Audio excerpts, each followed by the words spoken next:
Good morning and welcome to Today in Putnam County, hosted by Putnam County Mayor Randy Porter, the show that takes a look at the events and what's happening all around Putnam County, as well as interviews with local, community, and business leaders. And now, sharing his insights and experience, here's Today in Putnam County with County Mayor Randy Porter.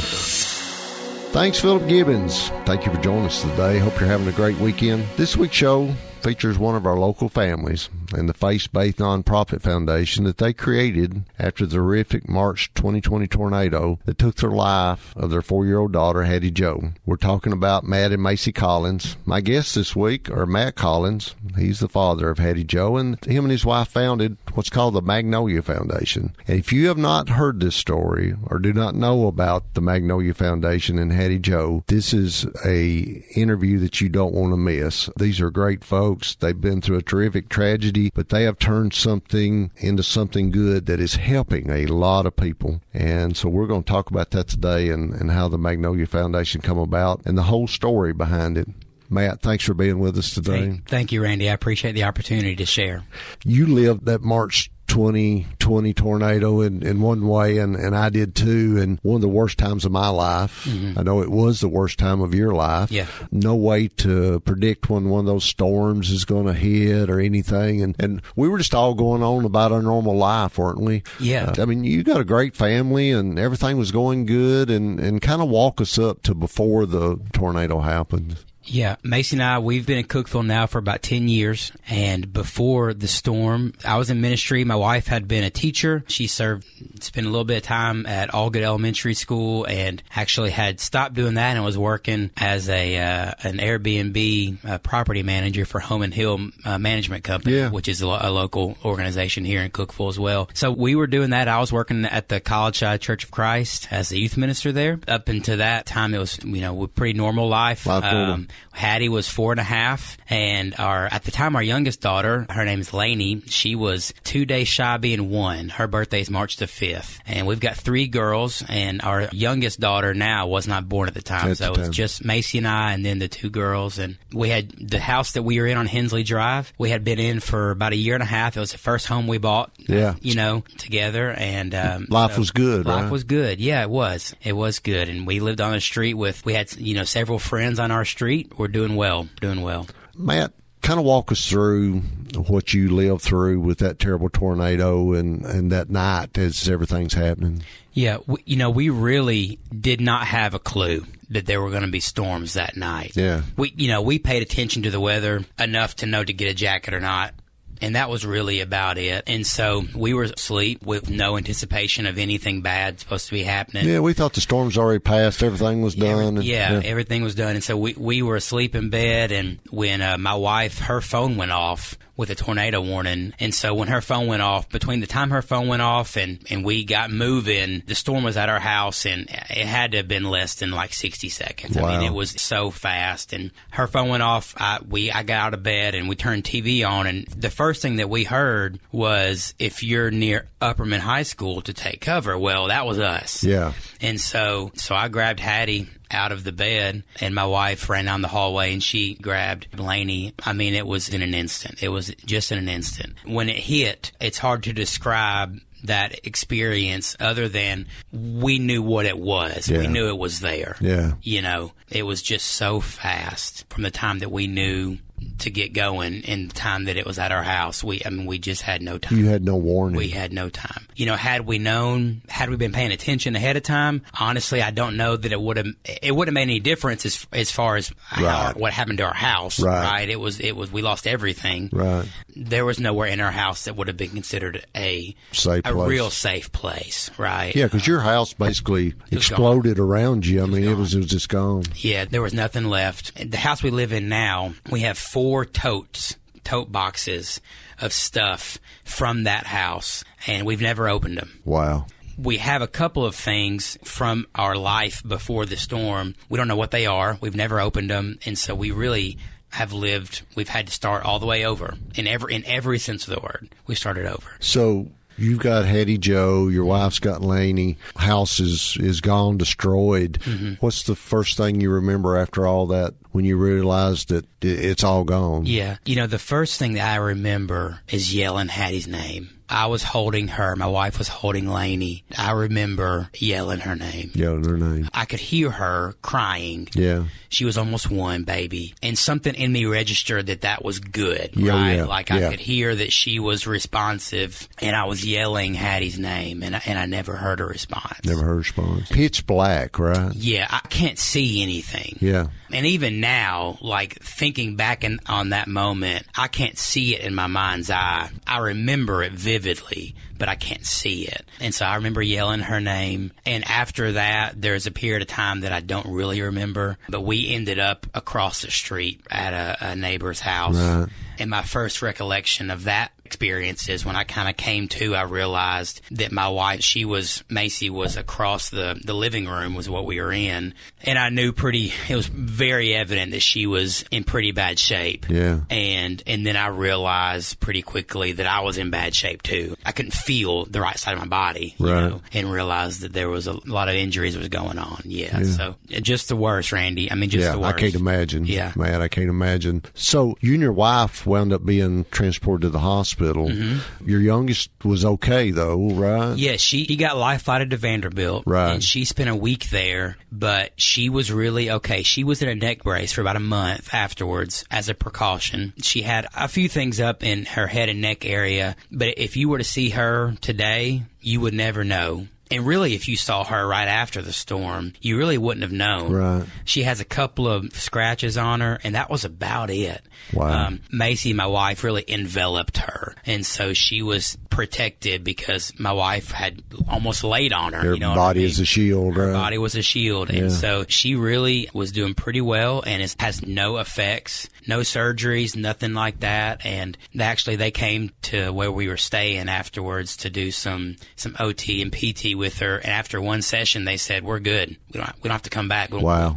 So yeah, Lainey's in great shape. Miracle. Great shape. Yeah. Miracle. Yeah. Y'all were in the hospital, right? You and your wife before you found out about Hattie Joe, is it? We were in the hospital all day, and we were in the hospital at Cookeville for about a week. Nobody confirmed to us, but we knew. In the back of your mind, We you knew. it was, Yeah, was we bad.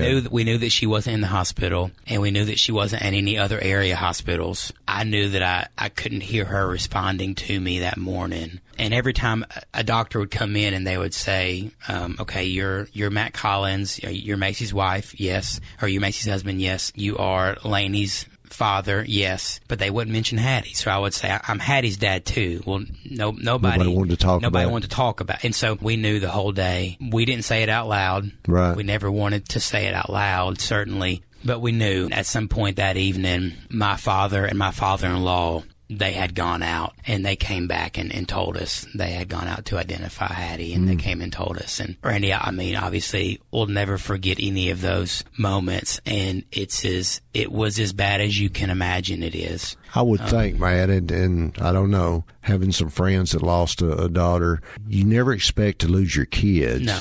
You know that someday you're going to lose your spouse Right. and your mom and your dad and your brothers and sisters. We're not supposed to lose our kids. No. I've always thought that had to be the worst thing that you could experience on this side in today's world, is losing that child. I can't imagine what y'all went through. Yeah, it's an out-of-order death, right? Yeah. And so, yeah, there are certainly every loss comes with grief, and nobody wants to lose anybody. But from the time you grow up, you expect, that you're going to bury your grandparents, right. and then you'll bury your parents, right. and, but you don't expect that with your kids, and, right. and you shouldn't, no. right? You shouldn't. Yeah, it fundamentally changed everything about us. Right. My wife and I both, our family, and it was drastically changed who we are. These guys was a terrible tragedy for the loss of a child. Matt and Macy have turned that tragedy into something positive that's helping a lot of folks and helping to not only memorialize Hattie Joe, but do something great that's going to make sure she's remembered for many years to come, because she was a special young lady. And Matt, we talked about that night of the storm and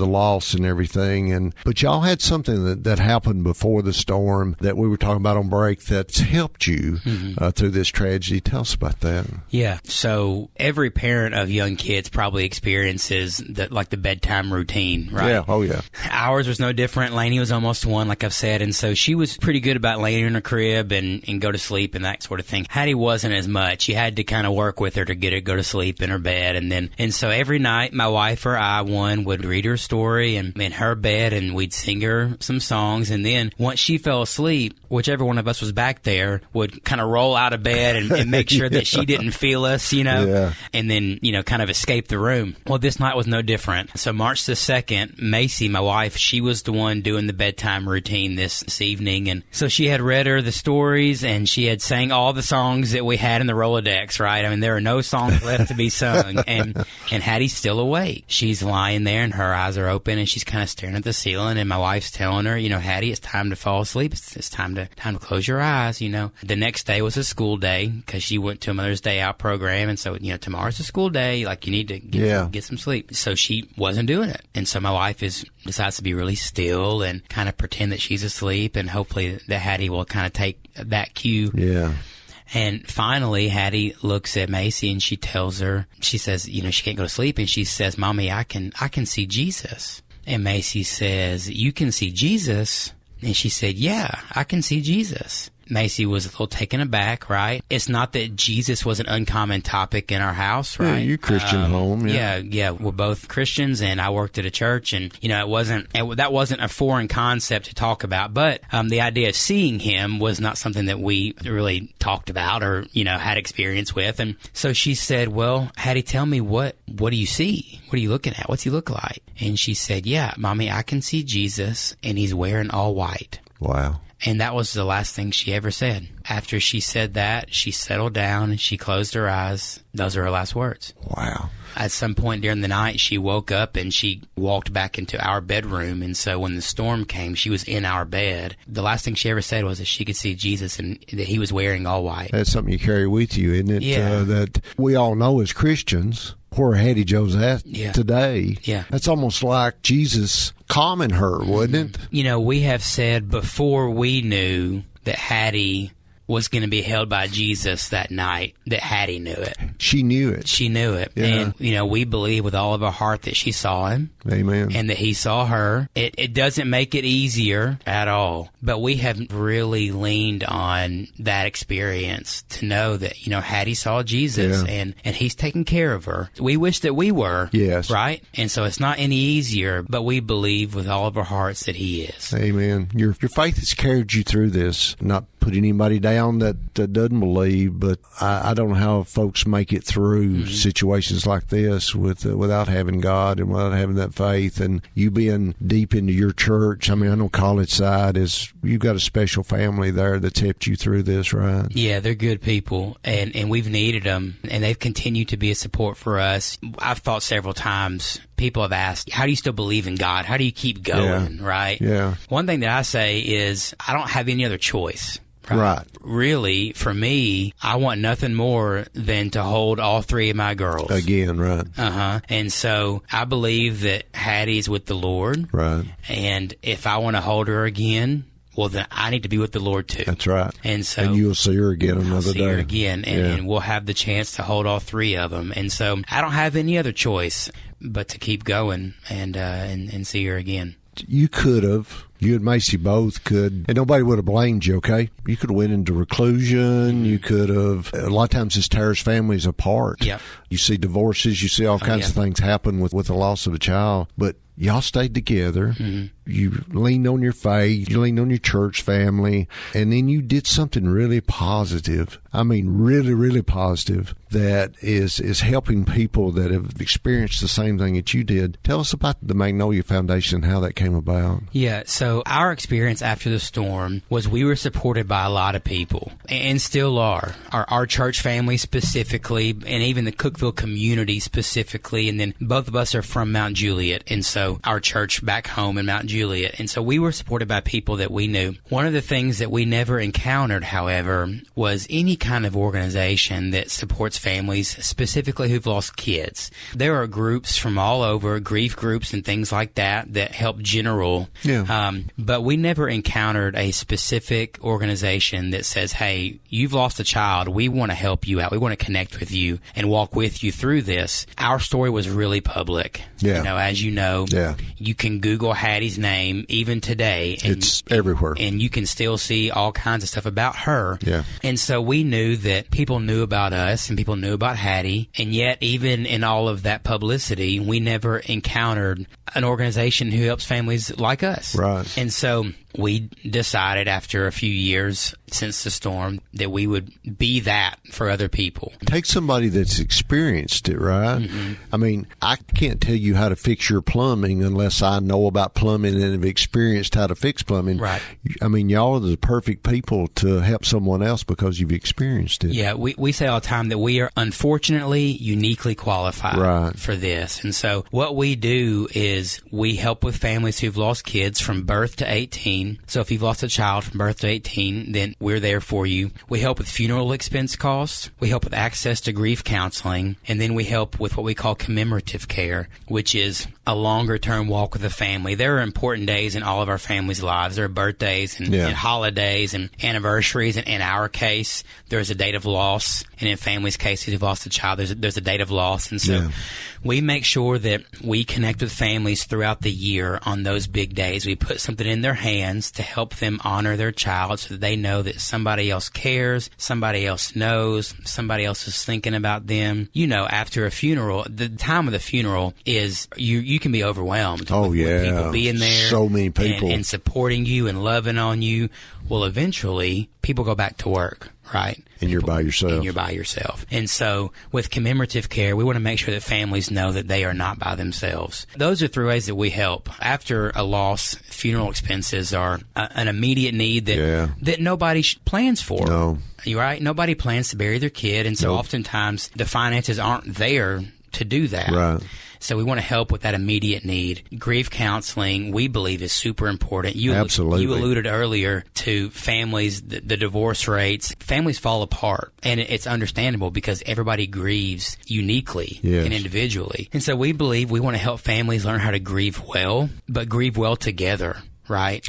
We want to partner people with licensed counselors that can help them do that. And then the commemorative side of things to help them honor their child long after the funeral is over. And so we believe that, in what we're doing and how important it is to come alongside families who are just in the worst situation of their life. Yeah. I can't imagine what you went through, but I am so proud of you and Macy for what you're doing to help all these other people. One thing that I didn't realize in talking with you and everything, I want you to tell everybody about it, how the name Magnolia came about. Yeah, I love telling this story. It's really Macy's story to tell, but she's not with us today, so I'll tell it. Okay. A couple days before the storm, Macy was driving around Cookeville with Hattie, with Lainey, and as, 4-year-olds often do, Hattie would ask questions kind of out of the blue. And so this day was no different. She asked Macy if she could see a magnolia tree. And so Macy told her where they were in town, there wasn't one around, but she said, hey, there are some here. I will show you a magnolia tree when I get a chance. It was a kind of a weird question because, A, we didn't have any trees at our house at all. Right. You were a new subdivision, New right? subdivision. Yeah. There were no trees in our house, and so we didn't have one. We didn't talk about them a lot. And B, we kind of thought, why magnolia tree, right? Like, why would you ask about a magnolia tree? Yeah. So, but anyways, so she told her she'd show her one. A few days later, it's when the storm hit, and so she never had an opportunity to show her a magnolia tree. After the storm, somebody, and we still don't know who this is, and so they may be listening right now, but somebody donated 4 burial plots at Crestline for our family. Oh, wow. We were not in a position to go and examine those. Y'all were in the hospital. We were in the hospital, and so we had some friends that went out to the funeral home and worked with Crestline for where our plots were going to be and did all that stuff for us. And so the day that we went to the graveside, was the day of the burial with everybody else. And so after the funeral, we all drove over to the graveside, and it was the first time that we had been in Crestlawn for that purpose. As we're driving up, I'll never forget it. My wife's dad was driving the car. My mother-in-law was in the front seat, and Macy and I were sitting right behind. And, you know, as you pull into a graveside service, you know exactly where you're going because the tent is up. There, yeah. And so we saw the tent, and as we got closer, my wife noticed, and she kind of squeezed my hand and pointed to me. And right next to Hattie's grave, there's a magnolia tree. Isn't that amazing? In fact, there are, right in that area, from standing right there, you can see there are 4 magnolia trees. But there was one right there next to her. Macy knew immediately. She remembered that conversation they had just had about wanting to see magnolia trees. You know, we believe that's from the Lord. Amen. We've hung on to that. For us, the magnolia has become a symbol for Hattie, our youngest daughter, who was born after the storm. Her middle name is Magnolia. Wow. We have a magnolia tree in our front yard now. For us, Magnolia has become her. Yeah. When we decided to start this foundation, it was pretty easy to decide we wanted to name it after Hattie. Yeah. And we wanted to name it the Magnolia Foundation because for us, the magnolia represents her. See, that's just an amazing, I know a terrible tragedy, Matt, but when you start looking at the things the Magnolia is put in with Hattie Joe asking about that, and the trees at the cemetery, and Hattie Joe seeing Jesus the night before, I mean, this gives me cold chills to think that, I mean, as bad as that storm was and your terrible loss doesn't make it any easier with all the stuff you're doing, but you're doing some really positive work with folks that's going to make Hattie Joe's memory last forever. I mean, it's going to be here for years and years and years to come. Yeah, for us, what we're doing now, we say it's as close as we can get to Hattie. Yeah. Serving families who've lost kids for us is as close as we can get to her. Yeah. You know, we can't touch her, we can't hold her, we can't get her ready in the mornings for school. All those things we cannot do for her. What we can do is serve families who've lost kids and do it in her honor and in her memory and in her name. And so this is as close as we can get to her. Yeah. For that reason, it's been something that has been really meaningful to us. Be able to do it. So let's talk about how folks can help you, though. If they want to donate to the Magnolia Foundation, how do they go about that? Yeah, so we've got a website, themagnoliafoundation.com, and there's a giving platform on there. You just click Give. So we are a 501c3 nonprofit. We rely totally on donations. What we tell people is we can be generous with families when people are generous with us. And so we serve families from all over, primarily in Tennessee, but from all over. We have families in multiple states, but it does take funding. Yeah. And when people decide to partner with us, and that can be individuals, it can be businesses, it can be churches, right? But any kind of funding goes just a long, long way to serving families who are in pretty rough time, right? That's understated. Right. This is what we do full time. And so I left my ministry job at College Side, and she left the school system, and so this is it. We do this, yeah. And so, did you dream that it would turn out to be this big? I mean, when you started it, was there any way to... Yeah, we didn't start it with the intention of quitting our jobs and going. Right. But we knew we wanted to serve families. And so when it started, and as we had more and more families come through the door, we realized we had to make a decision. You know, we couldn't keep doing both things. Right. At that point in time, there was no decision. That's where our heart was at. Right. This is what we do all the time. And the fundraising parts, I'll be honest, it's a little scary. Yeah. You know, but we believe in what we're doing. God's blessing you in it, right? We believe He's gonna take care of us. Right. Wow. Matt, I can't imagine what that y'all have been through. A lot of prayers went up for you and your family. That was a terrible time, but you have done something so positive and giving back to not only our community, but across the state and across the country with helping these parents that have went through the same thing that you have. God bless you and Macy. And we live in a great community. And when I shared about the Magnolia Foundation, it was crazy on social media how it went. And you know, we support you 100%, and anything we can do to help, we're there. Thanks, Randy. I appreciate it. Thanks for being on the show today. Folks, help out the Magnolia Foundation. They've got a website, themagnoliafoundation.com. This is a great thing that's helping a lot of folks, and they can use your help. That's your show for this week. Hope you'll join us every weekend for Today in Putnam County on all the Zimmer family radio stations. I'm County Mayor Randy Porter, hoping you have a great rest of your weekend, and may God continue to bless Putnam County. You've been listening to Today in Putnam County, hosted by Putnam County Mayor Randy Porter.